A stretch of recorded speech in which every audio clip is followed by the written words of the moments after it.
Halo semua, Assalamualaikum. Ketemu lagi sama aku Devina Lita. Alhamdulillah kita sudah memasuki Ramadan hari ke-6 dan Quranic Insight part ke-6. By the way, sorry banget kalau misalnya ada suara berisik dari luar, karena memang ini jam-jam ngabuburit dan orang-orang rumah lagi pada nonton. Alhamdulillah Allah masih ngasih kita kesempatan untuk menikmati bulan Ramadan, bulan yang penuh harapan dan refleksi.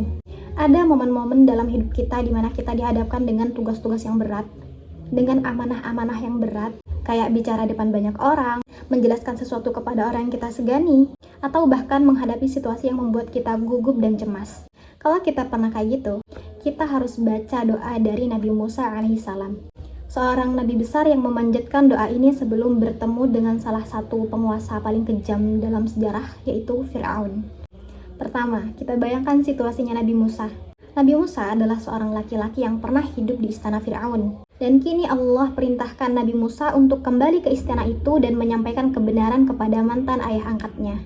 Fir'aun ini bukan hanya sekedar raja biasa, tapi juga seorang tiran yang tangan besi, yang kejam dan mengaku dirinya sebagai Tuhan. Fir'aun pernah berkata, "Aku Tuhan, aku bisa menghidupkan dan mematikan seseorang. Coba panggil 2 tahanan." Fir'aun membunuh salah satunya dan membiarkan hidup salah satunya. Itu yang dimaksud dia bisa menghidupkan dan mematikan seseorang. Tapi ketika dia diminta untuk memutar arah matahari, maka dia langsung kicep gitu. Kemudian Fir'aun juga punya istana yang tinggi banget sampai menjulang langit, menandakan kalau ini loh, aku bisa sampai di langit, aku adalah Tuhan gitu. Nabi Musa ini tahu banget betapa keras dan sombongnya Fir'aun. Ditambah lagi ada luka masa lalu yang membuat tugas ini menjadi terasa lebih berat. Bertahun-tahun sebelumnya, Nabi Musa pernah melarikan diri dari Mesir karena nggak sengaja nampol orang sampai meninggal. Kemudian ia pergi sebagai buronan, membawa rasa bersalah dan ketakutan di hatinya. Dan kini Allah memerintahkan Nabi Musa untuk kembali ke Mesir, menghadapi Fir'aun, dan menyampaikan pesan ilahi. Nabi Musa tahu tugas ini tidak mudah. Ia merasa berat bukan hanya karena tanggung jawab yang besar, tetapi dia sadar bahwa ada kekurangan dalam dirinya. Dalam tafsir Imam As-Sa'di, disebutkan bahwa Nabi Musa tahu hatinya bisa terasa sempit karena adanya tekanan yang besar ini. Urusannya mungkin akan terhambat oleh banyaknya rintangan, dan lidah Nabi Musa yang pernah dikenal kaku bisa menjadi penghalang dalam komunikasi.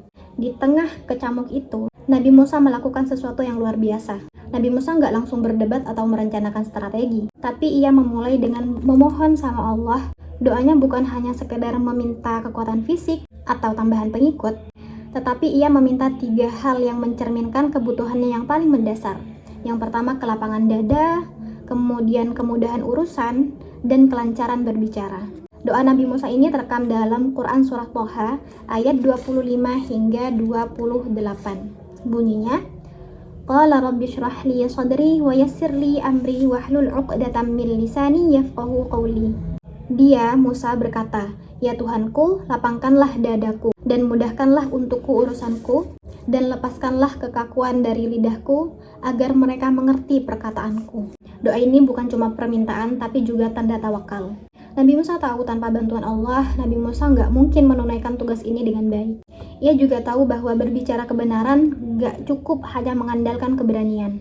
Ia membutuhkan hati yang lapang, tutur bicara yang jelas, dan doa yang tulus. Doa Nabi Musa ini sangat relevan untuk kehidupan kita. Dalam sehari-hari mungkin kita nggak menghadapi Fir'aun, tetapi kita sering menghadapi tantangan yang membutuhkan kelapangan hati, kemudahan dalam bertindak, dan kelancaran dalam berbicara. Melalui doa ini, kita diajarkan bahwa setiap langkah besar dimulai dengan bersandar kepada Allah. Mari kita urai doa ini satu persatu. Rabbi syrahli sadri, ya Tuhanku, lapangkanlah dadaku. Dalam tafsir Imam Alusi dijelaskan bahwa Nabi Musa meminta kelapangan dada agar hatinya penuh dengan kesabaran, ketenangan, dan daya tahan dalam menghadapi kesulitan yang akan datang. Kelapangan dada seseorang adalah fondasi yang penting bagi seseorang yang diutus untuk menyampaikan kebenaran. Kemudian menurut Al-Raghib, syarh berarti itu pembukaan atau perluasan, yang menunjukkan bahwa Nabi Musa ingin hatinya dipenuhi dengan cahaya ilahi dan kekuatan spiritual. Tanpa kelapangan hati, seorang pendakwah tidak akan menjalankan tugas yang berat itu dengan optimal. Sebagaimana dalam Liadat Baru Ayati disebutkan, hati yang lapang akan memudahkan seorang pendakwah menyampaikan risalah dengan bahagia dan tenang. Jika seorang pendakwah membawa kegelisahan dan hati yang sempit, maka ruh dakwah tidak akan sampai dengan baik ke hati umat. Dalam Quran Surah Ali Imran ayat 159, Allah memuji kelembutan hati Nabi Muhammad yang menjadi kunci kesuksesan dakwah beliau. Jika Rasulullah itu bersikap keras dan kasar, tentu para sahabat akan menjauh darinya. Hal ini mengajarkan kepada kita bahwa hati yang lapang membuat seseorang mampu menerima kritik, menghadapi perbedaan, dan menyelesaikan konflik dengan bijak. Dalam kehidupan sehari-hari, kita juga membutuhkan kelapangan hati, misalnya saat menghadapi kritik di tempat kerja atau menyelesaikan masalah keluarga. Hati yang lapang akan membantu kita untuk tetap tenang dan fokus pada solusi. Kemudian, wayassirli amri, dan mudahkanlah urusanku. Nabi Musa tidak hanya meminta kelapangan dada, tetapi juga meminta kemudahan dalam setiap langkahnya. Dalam tafsir As-Sa'di disebutkan bahwa Nabi Musa itu memahami bahwa tugas dakwah ini memerlukan dukungan sebab-sebab yang mempermudah jalannya. Ia memohon agar segala hambatan dihilangkan dan setiap langkahnya diberi keberkahan. Doa ini mencerminkan ambisi besar Nabi Musa dalam memohon kemudahan, tidak hanya untuk tugas dakwah kepada Fir'aun, tetapi juga untuk kemudahan dalam kehidupan secara keseluruhan. Jadi teman-teman, doa ini bisa kita pakai ketika kita ingin menghadapi sesuatu, atau dalam keseharian kita kan pasti kita punya urusan-urusan ya, dari schedule yang satu sampai schedule yang lain.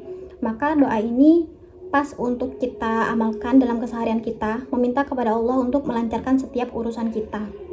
Wahlul 'uqdatam min lisani, dan lepaskanlah kekakuan dari lidahku. Nabi Musa mengetahui bahwa Nabi Musa itu memiliki kekurangan di lidahnya. Seperti yang disebutkan dalam Quran Surah Al-Qasas ayat 34. Dalam tafsir Imam As-Sa'di, kekakuan lidah Nabi Musa ini membuat perkataan Nabi Musa menjadi lebih sulit untuk dipahami. Maka ia memohon kepada Allah untuk meluruskan kekakuan tersebut agar pesannya dapat sampai dengan jelas kepada pendengar. Sebagaimana disebutkan dalam Liyadabbaru Ayati, kefasihan lisan seorang pendakwah sangat penting untuk menyampaikan pesan yang benar dengan cara yang efektif. Nabi Musa meminta agar lidahnya dimudahkan sehingga ia mampu menyampaikan kebenaran tanpa hambatan komunikasi. Karena kefasihan berbicara membantu pendengar memahami pesan yang ingin disampaikan. Nabi Musa juga memahami bahwa komunikasi yang jelas adalah bagian penting dari dakwah. Dan di zaman sekarang, keterampilan komunikasi itu menjadi sangat penting. Kalau bahasa gaulnya itu adalah public speaking. Semakin baik public speaking, maka urusan-urusan kita dengan orang lain itu bisa lebih mudah. Entah itu dalam dunia kerja, dalam aspek sosial, dan juga dalam hubungan pribadi. Entah kita itu mau presentasi, mau ngelamar kerja, wawancara kerja, dan lain sebagainya. Kita perlu public speaking yang baik. Maka kita meminta kepada Allah untuk memberi kelancaran dalam lisan kita dalam menyampaikan sesuatu. Lanjut, yafqahu qawli, agar mereka mengerti perkataanku. Bagian ini menunjukkan tujuan akhir dari doa Nabi Musa, yaitu agar Fir'aun dan kaumnya memahami kebenaran yang disampaikan. Dalam tafsir Imam Alusi, dijelaskan bahwa pemahaman adalah inti dari keberhasilan dakwah. Nabi Musa meminta kepada Allah agar ucapannya tidak hanya sekedar fasih, tetapi juga sampai pada hati pendengarnya. Doa ini mengingatkan kepada kita bahwa menyampaikan kebenaran bukan hanya soal bicara, tetapi juga memastikan bahwa pesan kita dapat dipahami dengan baik oleh orang lain.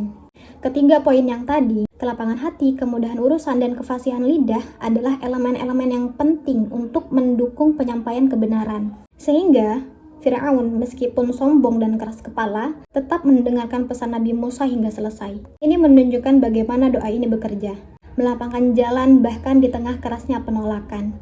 Fir'aun akhirnya memang menolak kebenaran, tetapi itu tidak menghalangi Nabi Musa untuk menjalankan misinya dengan keteguhan hati. Lebih dari itu, Allah mengabulkan permintaan Nabi Musa untuk mendapatkan pendamping dakwahnya, yaitu saudaranya Harun. Seperti yang disebutkan dalam Quran Surah Al-Qasas ayat 34, Nabi Harun memiliki kefasihan berbicara yang melengkapi kekurangan Nabi Musa.